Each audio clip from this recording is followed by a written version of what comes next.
tardes, boa tarde o buenos días para algunos y algunas que nos escuchan desde otras partes en las que hay otros horarios.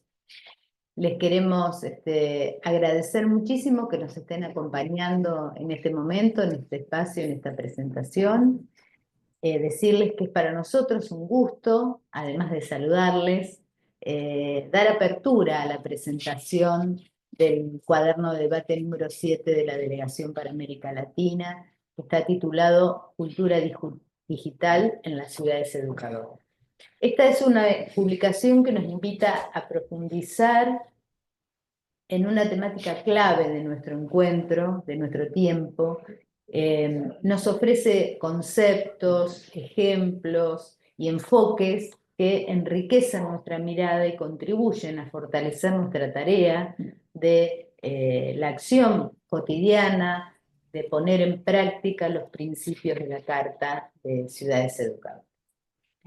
Sabemos que nuestra tarea en el ámbito local, nuestra responsabilidad va más allá de la gestión de algún servicio y que estamos comprometidos por ser parte de esta red de ciudades educadoras en contribuir activamente a la construcción de comunidades más justas, más participativas, comunidades sostenibles, cohesionadas.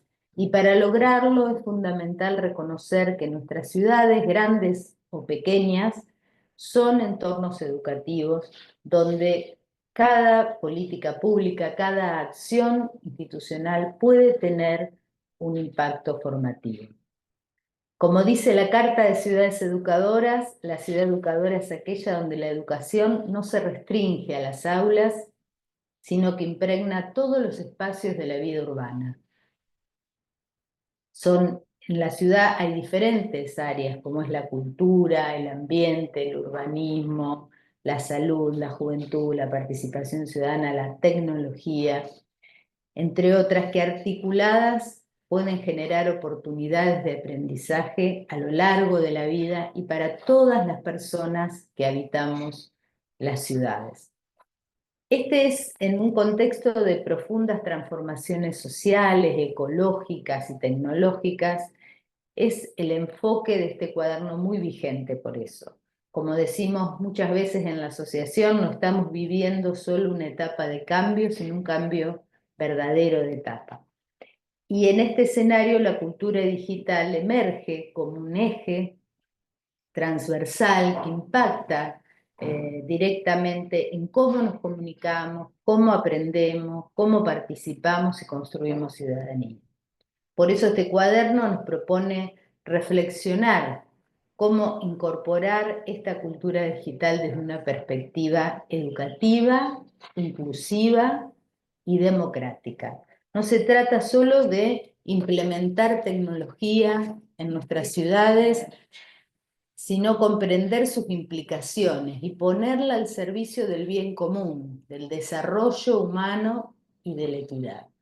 De nuestros respectivos ámbitos podemos y debemos asumir un rol activo, garantizando el acceso equitativo a las herramientas digitales, promoviendo un pensamiento crítico y fomentando la participación ciudadana a través de medios digitales y asegurando que esa transformación no excluya a nadie en las ciudades.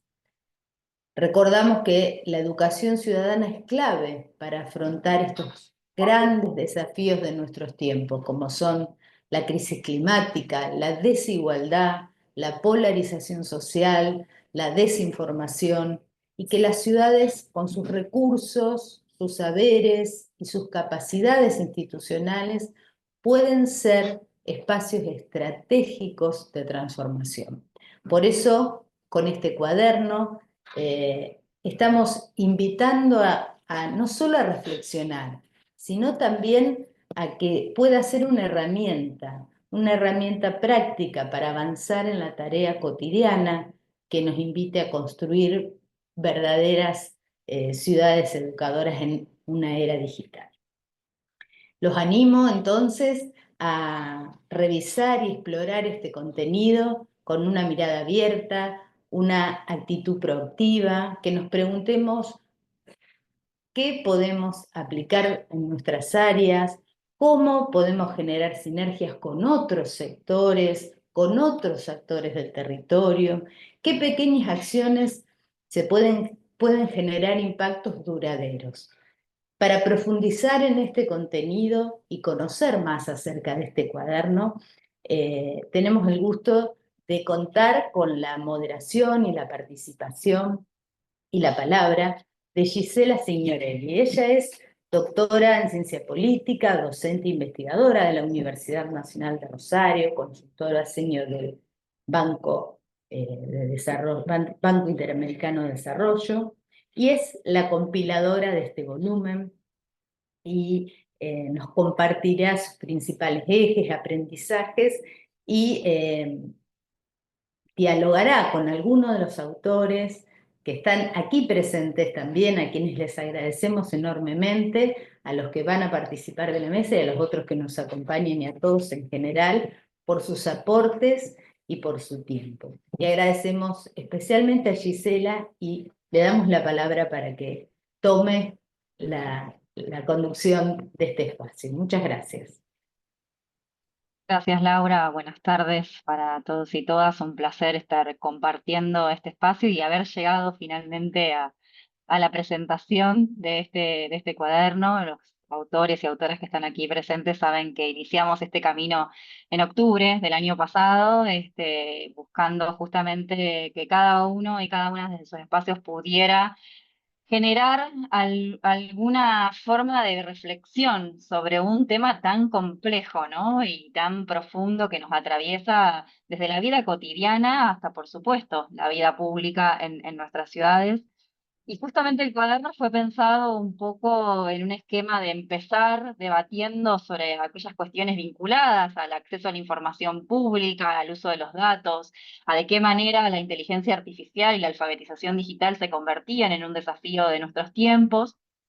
Y a partir de eso, debatir respecto de la transparencia, sobre las formas de combatir la desinformación, buscando también el equilibrio entre las tecnoutopías y las tecnofobias. Creo que lo que tiene de bueno este cuaderno es que sale de esa polaridad, en donde generalmente cuando leemos algunas cuestiones vinculadas a la temática es esto, ¿no? Hay autores muy parados en la cuestión de que la tecnología va a salvarnos de muchos de los problemas de la humanidad, y hay otros que justamente creen lo contrario y básicamente, parándome yo también en un extremo de polaridad, creen que las tecnologías van a ser parte del exterminio de la propia humanidad, ¿no? Entonces, para no caer en un capítulo de Black Mirror, la intención de este cuaderno fue justamente buscar las maneras de encontrarnos como humanos con las tecnologías en las ciudades y por eso este primer capítulo abre buscando resolver uno de estos grandes problemas que nos trae la cuestión de la cultura digital, que tiene que ver con las noticias falsas o las fake news,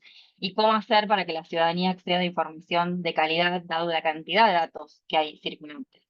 Y en un segundo momento, por tanto, planteamos la posibilidad en un segundo capítulo de discutir cuestiones vinculadas a la ciudadanía digital, a la participación, a la movilización social y a la innovación a partir de las diferentes tecnologías disponibles.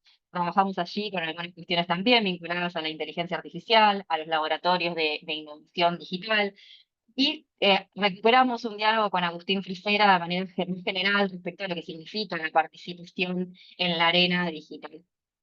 Y por último, el tercer capítulo de este cuaderno busca trabajar sobre otro gran problema que tiene que ver con las brechas y las tecnologías. Y allí invitamos a autores a discutir respecto, bueno, de las infancias y el uso de las tecnologías, pensar estas brechas también en relación a los adultos mayores.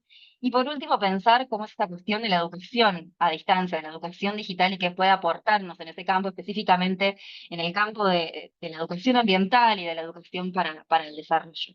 Cada capítulo, cada uno de estos tres capítulos tiene además de dos desarrollos, podríamos decir, teórico y práctico respecto a algunas de estas temáticas que les estoy comentando, un cierre de una entrevista con actores que fuimos también invitando que nos parecían relevantes para cada una de estas temáticas. Buscamos además que haya diferentes links que les permitan a ustedes seguir experimentando sobre algunas de estas experiencias que nos traen algunos de estos recortes, que miren a capítulos breves, lo que les pedimos a cada uno de los autores. Y finalmente van a encontrar todo un capítulo dedicado a experiencias, en donde, bueno, muchas de las ciudades de la red, a quienes también agradecemos, se animaron a compartir qué han hecho en materia de cultura digital en cada una de las ciudades, y allí representando siempre la diversidad de la red de ciudades educadoras en América Latina, tenemos también experiencias desde abajo, desde el más al sur, aquí en Argentina, hasta subiendo a México, prácticamente pasando por toda América Latina. Así que la invitación es para quienes todavía no lo han hecho, acceder al cuaderno y, como decía Laura, poder reflexionar con nosotros a partir de los disparadores que allí les ofrecemos para seguir construyendo esta mirada sobre la cultura digital como una oportunidad. Creo que desde allí es desde donde cada uno de los autores en su diversidad se han parado para proponernos algo en relación a este tema. Y en eso, y para cerrar, agradecer a Ricardo Poppi, a Juan Francisco Ochoa, a Ivana Felder, bueno, a Javier Arteaga, que hoy nos está también acompañando hoy aquí en el panel, a Ana Doria y Florencia Cavalli Durán, a Agustín Frisera, que, bueno, ya lo he mencionado, a Karina Cabo, que también tenemos el gusto que nos acompañe hoy, a Rosa Roy, a Carmen Pineda Nebot, a las distintas participaciones de la gente de Learning by Helping, y ahí con ella que está acá acompañándonos, a Aye Frontalini y a Ignacio Sanciovich, que son quienes realmente pusieron muy buena predisposición para acompañarnos en este cuaderno, y perdón que me tomo este tiempo para mencionarlos uno a uno, pero me parece que lo amerita. Y bueno, para contarles cómo nos vamos a disponer en estos minutos que tenemos para compartir con ustedes, nos parecía que un poco en sintonía con la tónica del cuaderno, la idea era que la palabra circule, así que en vez de hacer presentaciones del estilo conferencias, vamos a estar dialogando con quienes, como les decía antes, nos acompañan en este panel. Tenemos el honor de contar con Karina Cabo, que es doctora y profesora en Ciencias de la Educación de aquí de la Universidad Nacional de Rosario, profesora en Filosofía, Psicología y Pedagogía en universidades en Argentina y en España. Karina es autora de varios libros, pero destaco entre ellos La Escuela para qué, que me parece que aquí justamente lo que traía Laura, ¿no? De pensar cómo se combinan y cómo dialogan la escuela tradicional con las ciudades como una forma diferente de educar. Y también Escuelas Reales en Tiempos Digitales es otro libro de su autoría. Gracias, Karina, por acompañarnos. Nos acompaña también Javier Arteaga, desde Colombia, publicista con especialización en opinión pública y marketing político, docente en la Universidad Autónoma de Bucaramanga, director de la consultora de pensamiento Feeling, consultor de Fondo Internacional de Mujeres Indígenas, miembro fundador de la Red Latinoamericana de Innovación Política y miembro del directorio de la Fundación Ciudadanía Inteligente. Gracias, Javier, también por dedicar estos momentos para compartir con nosotros. Y por último, van a conformar este panel Marian Oliveira Vica y Luis Fernando Portela. Ambos son parte del equipo de Prisma Espacio Geek, que es parte de las experiencias que tenemos recopiladas en el final de este cuaderno, como les hacía mención en el inicio. Marian es pedagoga, es especialista en políticas y gestión de la educación, magíster en educación y doctora en letras. Como decía, cofundadora de Prisma Espacio Geek. Mientras que Luis Fernando es profesor de literatura y lengua portuguesa, también magíster en letras y en estudios literarios por la Universidad Federal de Río Grande do Sul, y también es doctor en letras por la misma universidad. Les agradecemos en primer lugar muy especialmente por acompañarnos y por haber sido parte de esta experiencia del cuaderno. Como les decía, la dinámica pretende girar la palabra y esperamos que también esto luego se extienda al resto del público que nos está acompañando en el día de hoy. Así que vamos a hacer una primera ronda de preguntas en la cual vamos a tener una pregunta disparadora para cada uno de los colegas que nos están acompañando hoy. Van a tener ellos 5 minutos para responder aproximadamente a esta consigna disparadora original. Y luego vamos a hacer una segunda ronda en la cual van a tener ellos en común una pregunta disparadora para compartir con nosotros sus reflexiones. Y allí luego sí dar lugar a las preguntas del público y de todo aquello que quieran intercambiar con nosotros en relación a este diálogo inicial. Así que queremos dedicar unos 15 minutos finales para que podamos dialogar entre todos, más allá de las dificultades que a veces traen las cuestiones virtuales. En ese sentido, les invitamos, por supuesto, a levantar su mano y abrir sus micrófonos cuando lo deseen.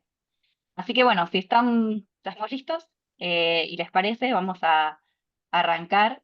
con Karina y nos gustaría que ella nos cuente qué principios pedagógicos deberían guiar a los gobiernos locales a diseñar políticas públicas en cultura digital, en el caso específico de las infancias.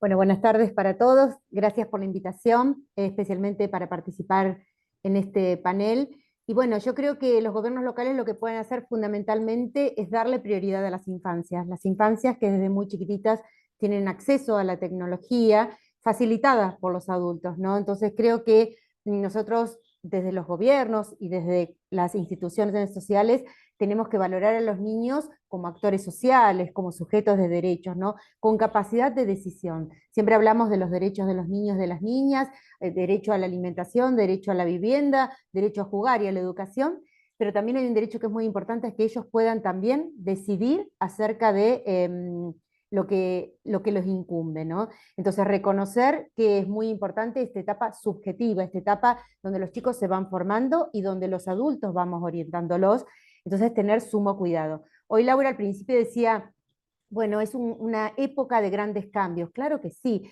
Ya en el año 2012, el filósofo Michel Serres planteó que hubo tres grandes cambios en la historia de la humanidad. Por un lado, la invención de la escritura, por el otro lado, la invención de la imprenta, y luego el surgimiento de la tecnología. Es decir, él marca la tecnología como un gran cambio de paradigma.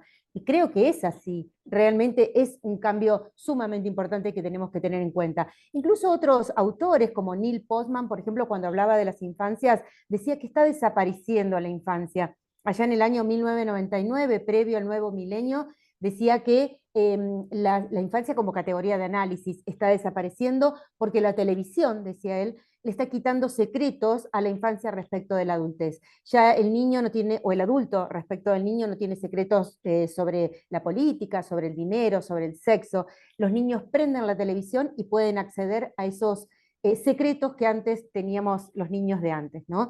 Entonces, bueno, creo que esto también es interesante para pensar, ¿no? Sobre todo la tecnología, que en estos últimos 20 años nos ha invadido de tal manera. Entonces, creo que también algo que, más allá de priorizar a las infancias, el cuidado especialmente de las infancias, donde ya el niño no juega en la plaza pública, sino que la plaza ya es la plataforma, bueno, cómo democratizar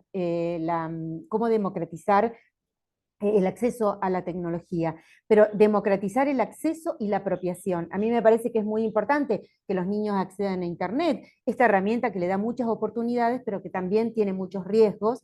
Entonces, el acceso es sumamente importante, que todos los niños y niñas tengan ese acceso, pero también la apropiación, también la educación que podemos dar desde las distintas instituciones, insisto, familia, escuela, para que los chicos se apropien y para que no, desde muy chiquititos, aprendan el buen uso de la tecnología, ¿no? Creo que eso es sumamente importante para evitar, bueno, todo esto que nosotros vemos asiduamente que tiene que ver con el acoso o con las dificultades que trae Internet. Y entendiendo que los chicos acceden a la tecnología en un 46% creo que en casa y un 49% en la escuela, plantea la CEPAL, entonces los chicos acceden a la tecnología en casa o en la escuela, donde hay un adulto cerca. Y es sumamente importante que los adultos seamos responsables de eso, pero también creo yo, y es fundamental que los gobiernos locales tengan políticas públicas adecuadas a esto, ¿no?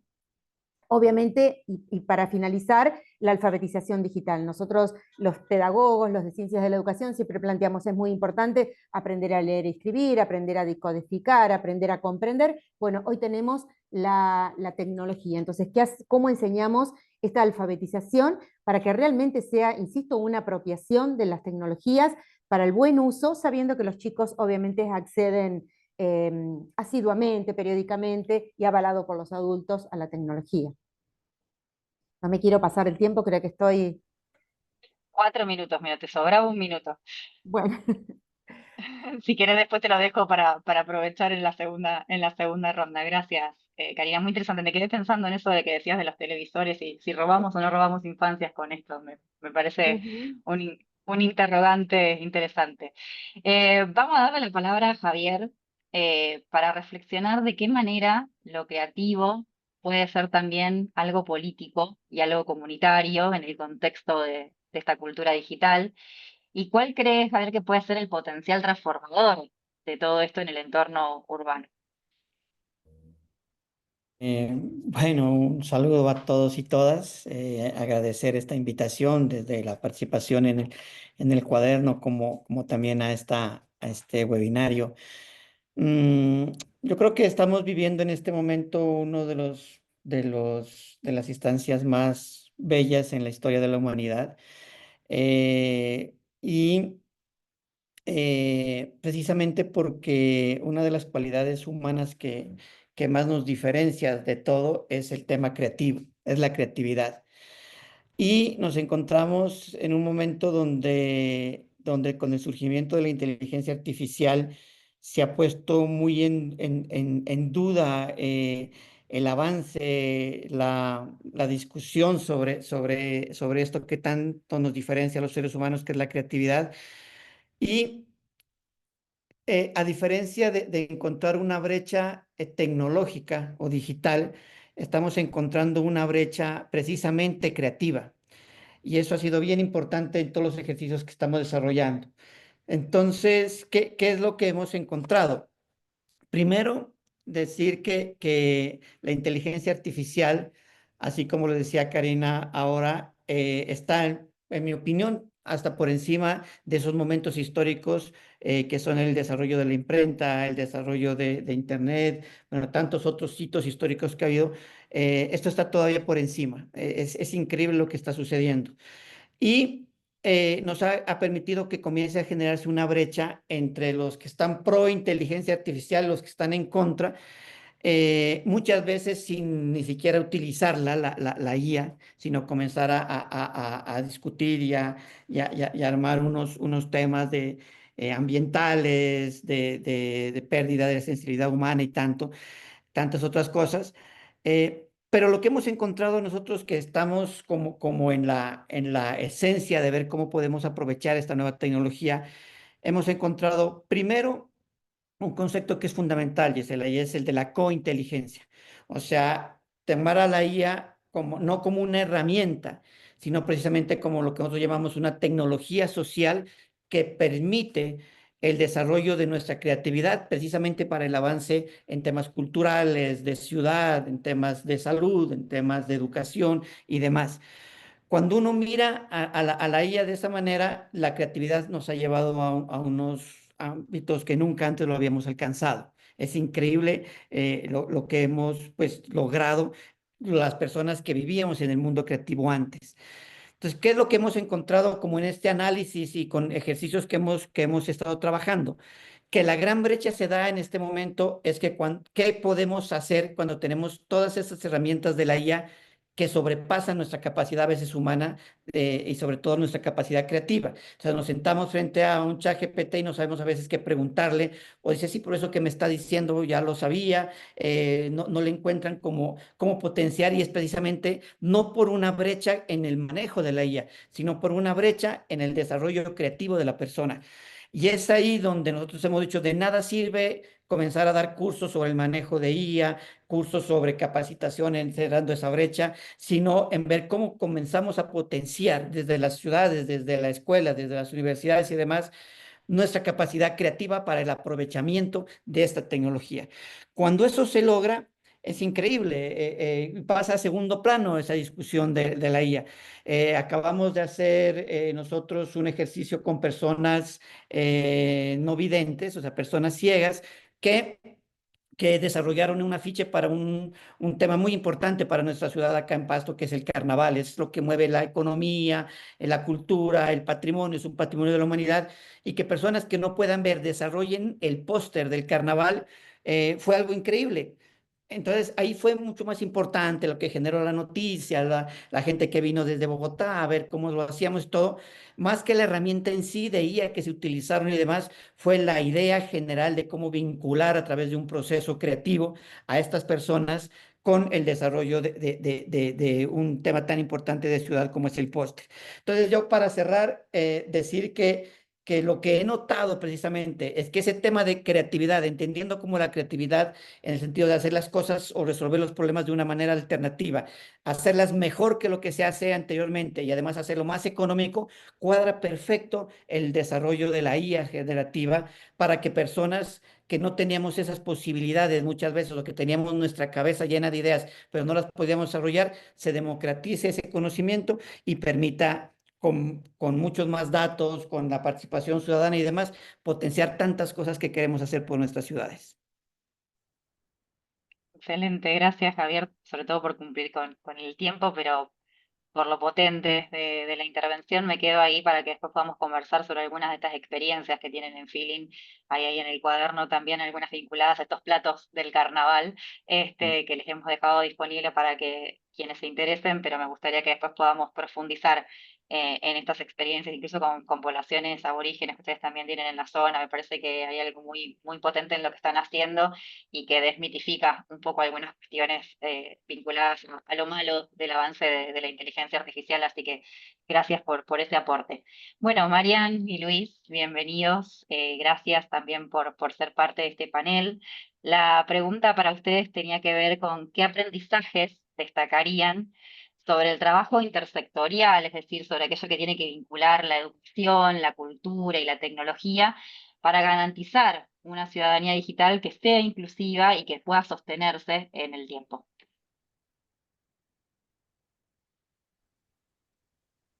Boa tarde Buenas tardes. a todas e a todos que nos acompanham. Luis, Buenas que vai tardes a trazer todos. Luis también va a hablar sobre lo que está sucediendo en las escuelas.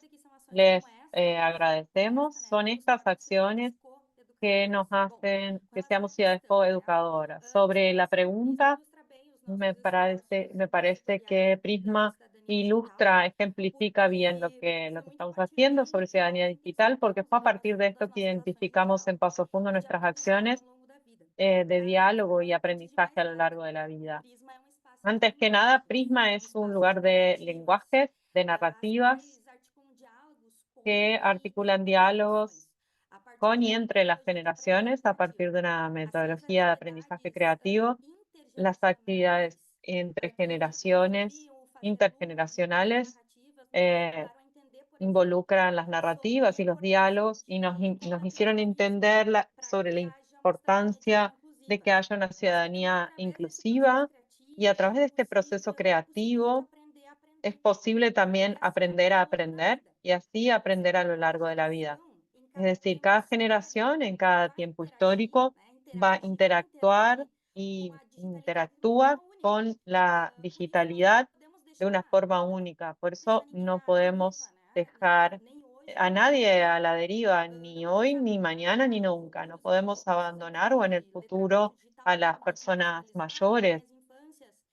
No podemos dejar a las juventudes que necesitan espacios seguros, éticos, y para que puedan crear y no solamente consumir la tecnología digital.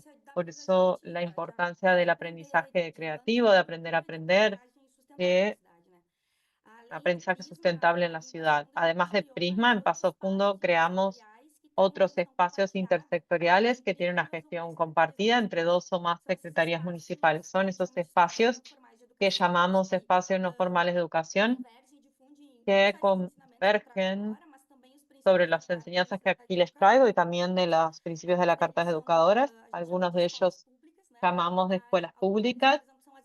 Algunos son, por ejemplo, escuelas públicas de generación, la escuela pública de tránsito, de arte y creatividad, de música, sustentabilidad, innovación, deporte, todos esos espacios atienden diferentes públicas de forma gratuita y intencionalmente son multigeneracionales. Buenas tardes, es un placer estar con ustedes. Tomo la palabra para hablar un poco más específicamente sobre Prisma, en el cual trabajé con la coordinación pedagógica, aprovechando lo que dijo mi compañera dentro del contexto de las propuestas desarrolladas en Paso Fundo, en la ciudad de Paso Fundo, con las escuelas públicas. Es necesario recordar que Paso Fundo tiene una historia de la cual Prisma es un legado también. Prisma se encuentra en una posición privilegiada en esta conjunción histórica que es el desarrollo de las acciones en prol de la formación de lectores, que busca la formación de lectores y de la emancipación ciudadana a través de la lectura.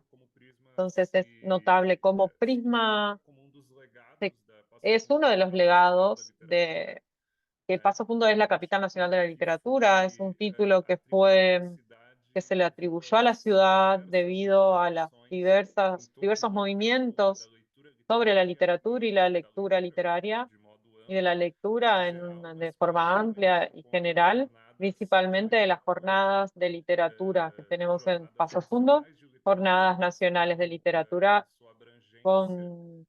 que son muy abarcativas e internacionales también, a medida que lo que hicieron fue de Paso Fundo un epicentro de cultura literaria a lo largo de más de 30 años, que recibimos autores, pensadores contemporáneos de diversos estados de Brasil y de diversos países del mundo para discutir la lectura literaria y para vivir la literatura.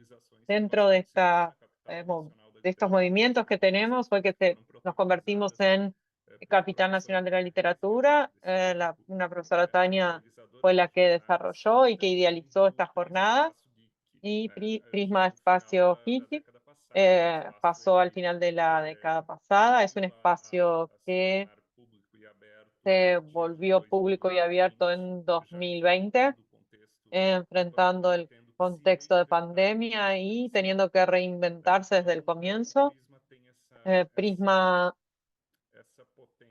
tiene la potencia de estar en un camino que es ser un legado de esta historia de Paso Fundo, como también ser un espacio precursor de las escuelas públicas, a las cuales mi compañera ya se refirió.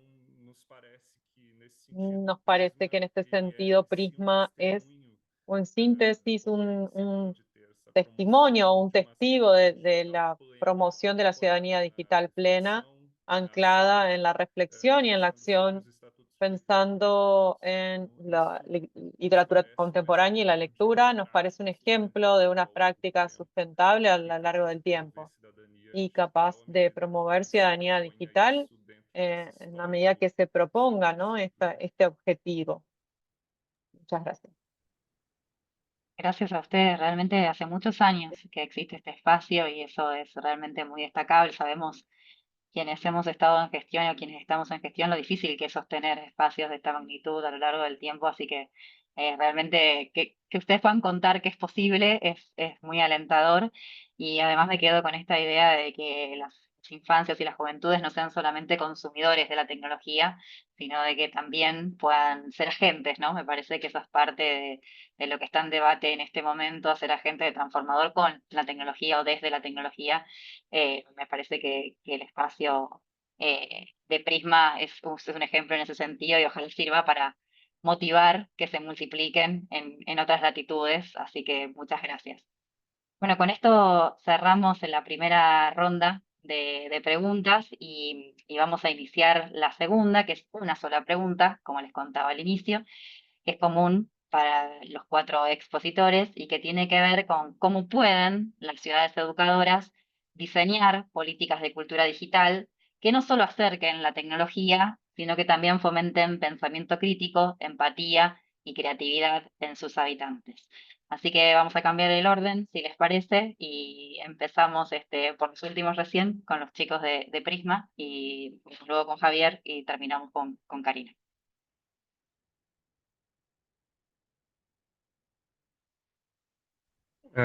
Começamos, então? Sí, adelante. Empezamos nosotros. Mariane. Você pode começar?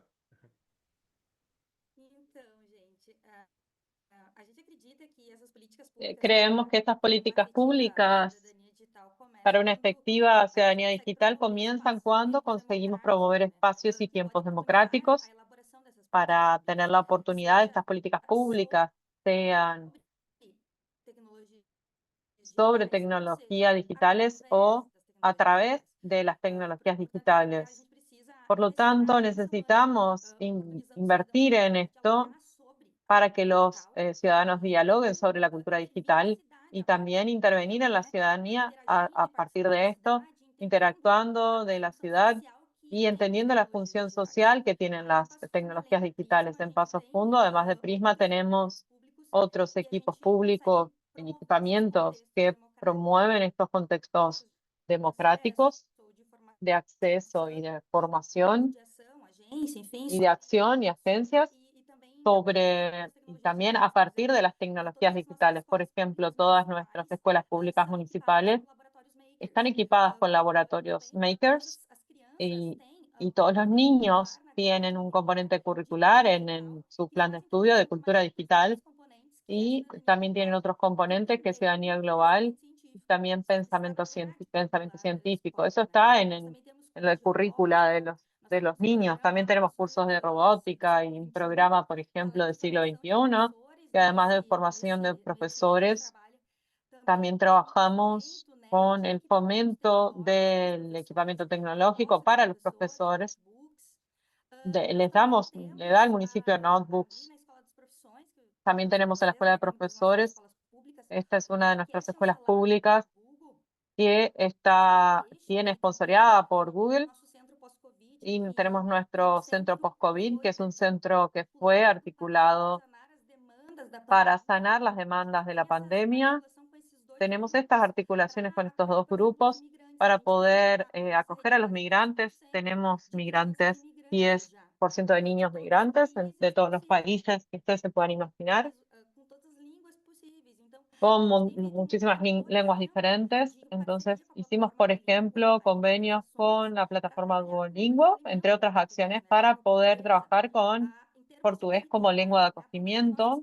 En términos territoriales, todas nuestras plazas tienen Wi-Fi, tienen puestos de inscripción a las bicicletas, que son gratuitas, para poder circular en las plazas públicas y en nuestras ciclovías.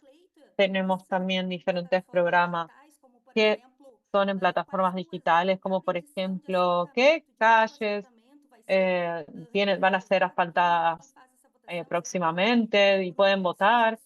Y son las personas que votan y el ciudadano lo hace a través de medios digitales y accesos digitales. En fin, muchísimos programas. Eso tiene espacios formativos para poder acoger a las personas que no tienen condiciones de acceso o de entender cómo usar esa tecnología y esos recursos. Tenemos más de 300 servicios que son ofrecidos por la municipalidad a través de la aplicación y del sitio web. Esos son algunos de los servicios que promueve el uso de la tecnología digital y que hace que incluye la ciudadanía para que esa gente se sienta ciudadana, y esto es provocador para sentirse ciudadanos y puedas convertirse en una política pública. Perfeito. E então, nesse contexto En ese contexto que a Mariane propõe, que Mariana, mi compañera, propuso, tenemos la inserción de Prisma Espacio Hiki, que es un espacio público disruptivo de aprendizaje creativo para la formación del lector contemporáneo. Su función de espacio público, Prisma tiene estas características que Mari comenta como lectura de lo contemporáneo. Pensando en una imagen, me parece un calidoscopio con esas diversas, ¿no? No tiene que ver con la cuestión óptica que Prisma propone como imagen simbólica, pero esa imagen de calidoscopio es una imagen propicia para reflexionar sobre la comunicación en la contemporaneidad, tanto las consecuencias benéficas como aquellas que son condenables, sobre las cuales Gisela ya hizo las consideraciones necesarias. En este contexto, Prisma busca ponerse como un organizador de sentidos con esta propuesta pedagógica de aprendizaje creativo basado en experiencias narrativas. Pero no se trata de entregar sentidos organizados. Por el contrario, la idea es promover oportunidades para que cada lector, a partir de su posición propia en el mundo, pueda desarrollar por medio de autoría una perspectiva crítica y empática de la realidad en que vive. Entonces, en ese sentido, para Prisma, como espacio caleidoscópico, es multilingüe, desde la lectura física de un libro hasta los juegos electrónicos como principio pedagógico. Con esta reflexión y por esto mismo es que ninguna actividad desarrollada en Prisma va a ser solamente una inclusión de cultura digital. Además de tener eso, no es solamente eso, es una reflexión también con buscando promover ciudadanía. Entonces se establece en el potencial de este espacio en la ciudad como experiencia pedagógica y como referencia de espacio de lectura para las personas y para los otros espacios educativos que Paso Fundo tiene, y también en la integración de la ciudad. Quiero resaltar por último que Prisma se inserta en Parque Dagari, que fue un parque que fue hecho nuevo hace algún tiempo, tal vez hace más o menos 10 años, y se volvió un centro de encuentro de la comunidad de la ciudad, parte de ese proceso de puesta a tono, de revitalización del parque, fue la propuesta de Prisma. Está potenciado este parque porque Prisma es una referencia y también está en contacto directo con la comunidad. Gracias, Luis y Marian. Ya me dieron ganas de ir a Paso Fundo, no tengo el gusto, así que supongo que somos más de uno los que tenemos ganas de ir a visitarlos. Javier, adelante. Sí, sí, total, toca ir a visitarlos. Bueno, yo creo que nosotros desde Feeling tuvimos mucho, muchos proyectos, estuvimos muy involucrados desde el 15M, allá por los años 2011, que nos llevaron a crear propuestas, proyectos, a ganar elecciones, a incidir en políticas desde adentro, digamos. eh, y enfocamos a toda esa tendencia tan grande que hubo de la misma cultura maker, de proyectos tan bellos como la escuela, que se llamaba nosotros con X, que es una escuela contrario, es una institución, decimos, contrario a la escuela con S, es una donde no hay alumnos, sino exalumnos, donde, bueno, era todo un tema de mobiliarios urbanos y demás. Y digo, y recuerdo esa época que nos duró hasta el 2018, digamos, muy fuerte acá, en donde tuvimos, ¿qué hubiera pasado si hubiera existido precisamente estas nuevas tecnologías de inteligencia artificial? Y lo pongo así es porque estoy completamente seguro de que esos proyectos y de esa tendencia que la he visto que se ha venido reduciendo, o sea, esa cultura a nivel latinoamericano por lo menos, tan grande que pasó de pensar las ciudades como un procomún de toda esta cultura abierta, se ha venido reduciendo ese entusiasmo. Esos proyectos, ¿cómo podrían llevarse a otro nivel precisamente con los ejercicios que ahora podemos hacer? Y a pesar de que Philly no es una organización que está vinculada directamente con ese tipo de proyectos, sino que somos una consultora de pensamiento, le llamamos, y trabajamos precisamente con organizaciones, en este caso, organizaciones de mujeres indígenas en todo el mundo. eh, nosotros siempre estamos preocupados de ver lo que estamos haciendo para otras organizaciones, cómo la podemos aprovechar en nuestra ciudad. Y ahí es donde han nacido proyectos como el Jam que tú comentabas. Jam viene como inspirado en esa improvisación que hay en la música del jazz, que se conocen como Jam, pero le agregamos esa I para que quede Jam con experimentaciones con inteligencia artificial, y buscamos resolver problemas precisamente de comunidad donde la IA comienza a ser simplemente un acompañante, pero lo importante sea como el ejercicio que te contaba con las personas no videntes, o el ejercicio que tú comentas con todo el tema de la gastronomía acá en nuestra región, en donde creamos unos platos con inteligencia artificial y luego invitamos a los mejores chefs de nuestra región para que los convirtieran en realidad, inspirados en carnaval. Entonces eran platos que vinculaban emociones con carnaval, salían unos platos súper extraños en la IA, con unos ingredientes específicos que vinculamos, pero después lo importante era que no quedaba en esa imagen ni en ese ejercicio digital, digamos, sino que era en un grupo colaborativo gigante que vinculaba precisamente ingredientes tradicionales de nuestra región, cómo convertíamos eso en platos reales que luego nosotros mismos los probábamos y degustábamos.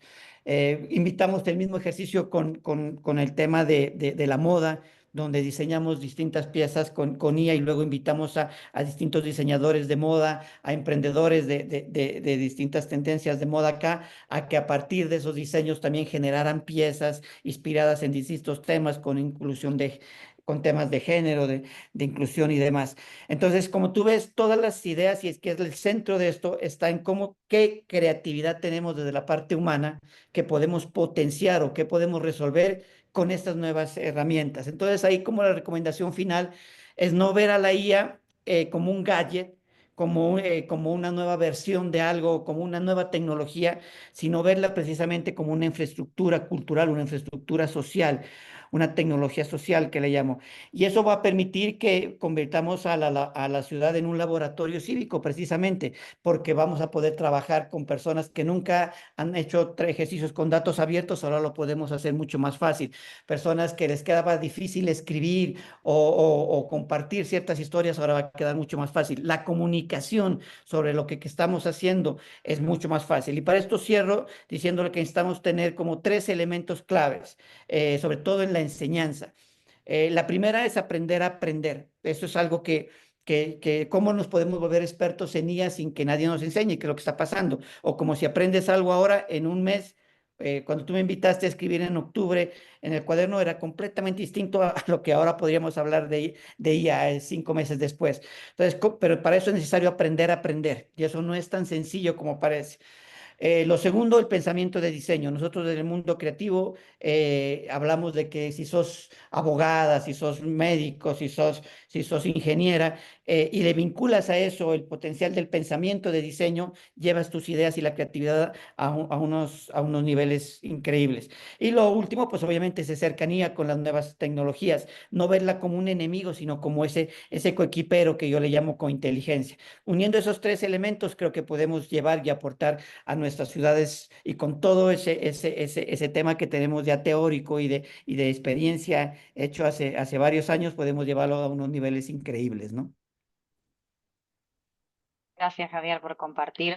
Me parece también muy, muy motivador y además a mí en lo personal, cuando me incorporé a pensar estas cuestiones de inteligencia artificial, lo único que leí eran discursos pesimistas respecto de lo que iba a venir a ser la IA en relación a la humanidad. Y entonces me parece que poder mostrar que más allá, digo, sin caer en una visión naif, pero sí me parece que poder mostrar que pueden hacerse otros usos es excelente. Me quedo con esta idea de potenciar el laboratorio cívico a partir de la inteligencia Ujú. artificial. Te cedo la palabra, Cari, para que cierres. Bueno, la verdad coincido plenamente con mis antecesores, especialmente lo que plantea Javier, ¿no? Esto del laboratorio cívico es maravilloso. Y para que haya un verdadero laboratorio cívico, yo creo que tenemos que capacitar, tenemos que lograr una infraestructura digital para todos los ciudadanos. Por eso creo que es muy importante que en los barrios, sobre todo en los sectores más vulnerados, demos herramientas, insisto, no solamente de acceso a la tecnología, por eso está bien la infraestructura, sino también de la apropiación, de cómo cada ciudadano puede participar en las políticas públicas que van a cambiar su propia vida y que sean ellos realmente protagonistas de las necesidades, de lo que necesitan para que su ciudad funcione mejor. Obviamente invertir en inteligencia artificial, en la capacitación a docentes, a padres, a tíos o a cuidadores. Creo que es muy importante en los barrios trabajar con cuidadores de niños para que realmente, como el niño está mucho tiempo después en casa, pueda ser formado en esa responsabilidad de la que tanto hablamos, y obviamente nombraron también la robótica.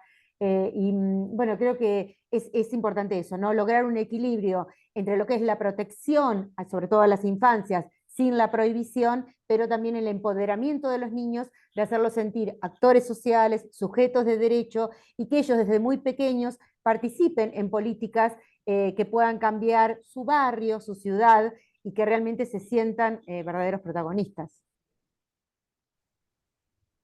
Muchísimas gracias, Karina, también por la intervención y con esto cerramos la ronda como estaban previstas y abrimos a que quien quiera abrir, valga la redundancia, su micrófono lo haga y nos traiga su comentario, su pregunta para seguir debatiendo unos minutos más. Sí, no, me parece, la información que nos han facilitado me parece muy valiosa, porque ciertamente los tiempos han ido cambiando y pues, la cultura digital se convierte más allá más allá de la educación, o sea, las aulas tradicionales, las escuelas.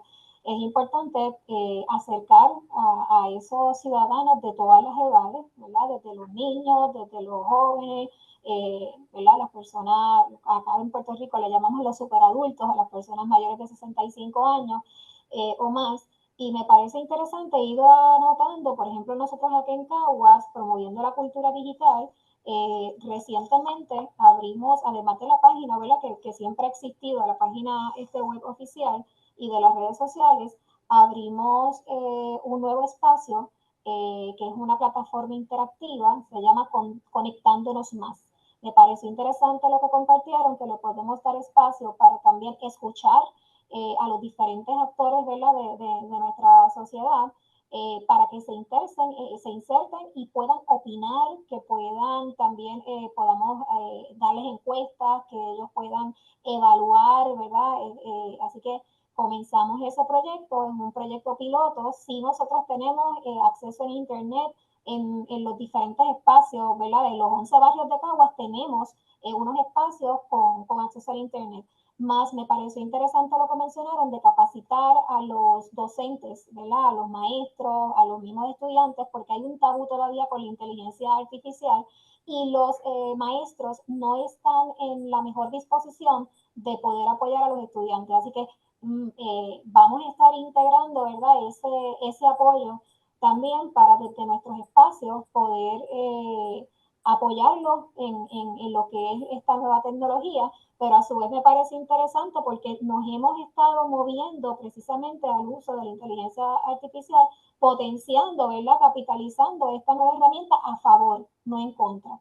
Así que hice 2 o 3 anotaciones por ahí. Ya tenemos una aplicación que se llama Caguas Contigo, Caguas a tu alcance. Así que todo el mundo la puede bajar en el celular y desde ahí pueden ver cuáles son las actividades, pueden hacer preguntas, pero esta nueva plataforma que ya pueden ver ahí teniendo acceso, que es Conectándonos Más, brinda la oportunidad de tener información de las personas, no es nadie anónimo, sino quiero escuchar, vamos a plantear, podemos hacer diálogos sectoriales, podemos hablar con las mismas comunidades, así que nos parece excelente. Gracias, Mayra, por compartir. No sé, Lucila, si se activó el micrófono o si querés intervenir. Me parece que se activó nomás el micrófono. Sí, algo que no mencionamos especialmente, pero sumamente importante, el acceso y la apropiación también de los adultos mayores, no solamente para poder hacer trámites, para entrar al home banking, sino que también para poder mantener una vida social, para poder seguir el contacto con la familia. Creo que es sumamente importante también incluir a los superadultos con esa palabra tan linda que usan allí en Puerto Rico. Una pregunta, cuando se refirieron a que han preparado, tienen convenios con diferentes plataformas, ¿son acuerdos colaborativos con alguna entidad para fortalecer esta parte digital? Tudo bem, obrigada pela pergunta. Sim, a gente Gracias por la pregunta. Sí, hacemos una interlocución con esas entidades. Entonces, las sedes de ambas están en San Pablo y ambas preparamos un material de articulación. Fuimos en una comitiva, no solo la Secretaría de Educación, sino otros articuladores del Ejecutivo, inclusive el intendente también vino en la comitiva y presentó la propuesta a ambos para que sucediese Entonces tenemos un convenio con Google, estuvo en la Escuela de Profesores y Duolingo, que tenemos también este convenio, que fue este movimiento de explicar sobre este movimiento de la ciudad educadora, así que participábamos sobre los principios y de qué modo esas propuestas que teníamos para cada uno de ellos y entidades podían calificar y evaluar nuestro proceso. Son convenios principalmente con Duolingo, fue totalmente gratuita, pero fue una inversión. Simbólico no sentido de argumentação. Una inversión simbólico y una argumentación, y fue la comitiva que viajó hasta allá a presentar proyectos. Bueno, fue toda una inversión en eso. Excelente. ¿Y podemos tener acceso a esas propuestas que presentaron para nosotros tomar ideas? Sim, sim, gente, todos os nossos projetos, incluindo Todos nuestros proyectos, incluyendo este y otros que traje, lo que simplifiqué de las escuelas públicas y Prisma, que es nuestra primera escuela pública que estamos muy orgullosos y queremos mucho. Está en el corazón de nuestra ciudad, está en el parque y está en el corazón de la ciudad. Están todos en nuestro sitio web, educapf. Se cortó la transmisión, se me cortó el sonido, ella está diciendo el sitio web, si lo pueden escribir en el chat. Están en formato de ebook, lo voy a pasar en el chat a nuestro link y pueden conocer todas nuestras propuestas en formato de ebook. Ahora les escribo por mensaje. Perfecto, Marian, sí, ahí Yo- sí podés compartir esa información, así quedan los links en el chat. Sí, adelante, Laura, perdón que te pisé. No, solo iba a decir que debajo de cada artículo están los datos de contacto por si cualquiera quiera conectarse con cualquiera de los que llevan adelante las experiencias, ¿no? En el caso de Paso Fundo están los datos y pueden, si hubiera algo que no quedó saldado, escribirse por correo y conectarse. Esto se está grabando y va a estar disponible en la web de la delegación, que es ciudadeseducadorasla.org, y bueno, van a poder revivir toda la presentación. El cuaderno está disponible en modo digital, en los idiomas con los que trabaja la delegación, castellano y portugués, y son descargables. También tenemos un formato papel, que se los haremos, a ver, no sé dónde la cámara lo toma, que hicimos algunos ejemplares, que por lo menos uno a cada ciudad le va a llegar, por supuesto a los autores. Hicimos una edición de algunos pocos para tenerlos también en formato de papel. De nuestra parte, agradecerles muchísimo, bueno, Gisela, por haber compilado y haber contactado a cada una de las personas que han escrito, a cada uno de los autores, a quienes nos acompaña Karina, Javier, y a todos los que han participado de la publicación, a cada una de las ciudades que han compartido sus experiencias en este cuaderno. Es un proceso largo y arduo lograr hacer todo esto, por eso sabemos que es un gran trabajo, pero lo valoramos mucho porque son cosas que quedan, están disponibles, todo tiene su información, cada artículo tiene la página respectiva, pueden contactarse, están los datos de quien escribió. Cualquier otra información que quieran ampliar se pueden conectar a nuestro correo electrónico, que saben que siempre vamos a responder. Y bueno, nada, invitarlos, si no lo hicieron todavía, a que lean el cuaderno, a que hagan más aportaciones. Agradecerles a quienes se han conectado hoy por su tiempo y que nos permite tener estos encuentros en el que podemos intercambiar sobre distintos temas que nos desafían, que nos provocan a pensar nuevas acciones, a ver cómo hacemos para que nuestras ciudades sean cada vez más justas, más sostenibles, más educadoras en definitiva. Así que muchísimas gracias a todos y todas. Y bueno, quedará la grabación para que la vean con tranquilidad quienes no hayan disfrutado o quienes quieran revivirla. Muchísimas gracias y nos vemos pronto. Gracias a todos por el espacio y a la delegación por la oportunidad. La verdad que aprendí mucho compilando este cuaderno, así que muy agradecida también por eso y ojalá sientan lo mismo cuando se sienten a leerlo y motive a nuevas acciones para hacer un nuevo cuaderno próximamente con nuevas experiencias en otras ciudades. Así que bueno, gracias y que tengan buena tarde.